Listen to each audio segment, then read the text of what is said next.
Hey, can I be honest with you just for a minute?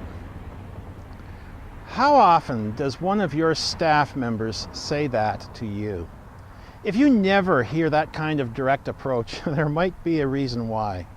If employees are not comfortable enough to provide honest feedback without fear of retribution, how much trust can there be in the work relationship? Staff should feel that they can safely bring concerns and suggestions to management. If they're afraid to speak up, something is wrong. Christian faith, after all, is all about reconciled relationships, love, grace, forgiveness, and forbearance. Even though hierarchy is necessary to assist with coordination and decision-making in a ministry, everyone in the ministry workplace is in fact a peer, just peers who have different responsibilities.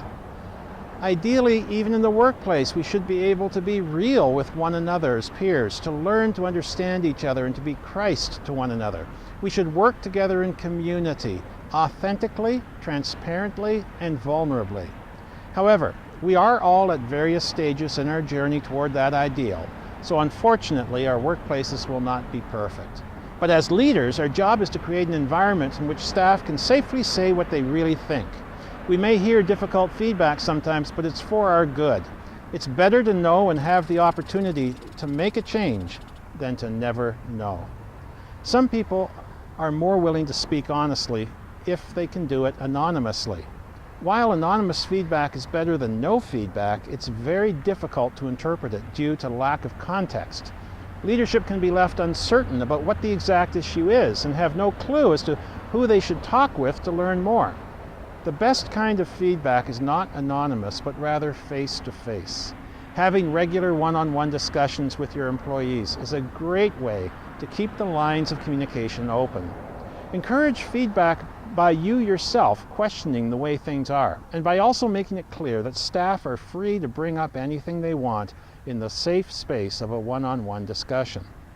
Now, be prepared that if people do start opening up to you, you are probably going to be challenged in areas such as organizational strategy and culture, and even your leadership itself. It might not be pretty.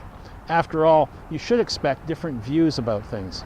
We see all the colors in this sculpture behind me, but if you were standing nose to steel with it, all you'd see would be one color. It might be a color that you, the leader, have overlooked and need to see. Or you might help your team member back up and see the whole structure. Either way, you need them to trust you enough to say something. For true trust and authenticity to develop, however, leaders need to be willing to accept feedback from the team.